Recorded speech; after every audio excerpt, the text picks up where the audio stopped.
স্বাধীনতা দিবস উপলক্ষে পুলিশ ও সীমান্তরক্ষী বাহিনী এবং ডগ স্কোয়াডের যৌথ অভিযান সংগঠিত করা হয় আজ সন্ধ্যায় আসন্ন স্বাধীনতা দিবস উপলক্ষে নিরাপত্তা ব্যবস্থা নিশ্চিত করতে খোয়াই থানার ওসি প্রজিত মালাকারের নেতৃত্বে এক অভিযান সংগঠিত করা হয়। এই অভিযানে ওসি ছাড়াও ছিলেন খোয়াই সুভাষপাড় পুলিশ ফাঁড়ির ওসি রঞ্জিত সরকার, খোয়াই থানার অন্যান্য পুলিশের কর্মকর্তা, সীমান্তরক্ষী বাহিনী, ডগ স্কোয়াড এবং খোয়াই থানার এক জাক পুলিশ কর্মী।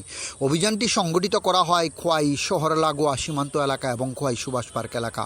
ডগ স্কোয়াড দিয়ে তল্লাশি চালানো হয় বিভিন্ন যানবাহন এবং বিভিন্ন এলাকা। পরিশেষে খোয়াই থানার ওসি প্রজিত মালাকার জানান, আসন্ন ৮০তম স্বাধীনতা দিবস সুন্দরভাবে উদযাপন করার লক্ষ্যে অপ্রীতিকর ঘটনা রোধ করতে এবং নিরাপত্তা বিষয় নিশ্চিত করতে এই অভিযান চালানো হয়। আগামী দিনেও এই রকম অভিযান জারি থাকবে বলে ওসি প্রজিত মালাকার আমাদেরকে জানিয়েছেন। Bureau report, Khowai Times Bangla. Sir, কি উদ্দেশ্যে আজকে হঠাৎ করে? আসন্ন 15 আগস্ট উপলক্ষে আমরা বিএসএফ, আমাদের খোয়াই থানার পুলিশ এবং সিআরপিএফ মিলে আমরা সীমান্তবর্তী এলাকায় জয়েন্ট পেট্রোলিং করি এবং তার পাশাপাশি খোয়াই শহরেও বিভিন্ন যানবাহন আমরা চেকিং করছি। বিশেষ করে এই 15 আগস্ট যাতে কোনো অপ্রীতিকর ঘটনা না ঘটে সেটা সুনিশ্চিত করার জন্য আমাদের এই চেকিং, এবং এই চেকিং আমাদের 15 আগস্ট অবধি জারি থাকবে। এটা কি জারি থাকবে স্যার? অবশ্যই জারি থাকবে, এটা 15 আগস্ট 15 আগস্ট পর্যন্ত। তো খোয়াইবাসীর প্রতি কি বার্তা দেবেন?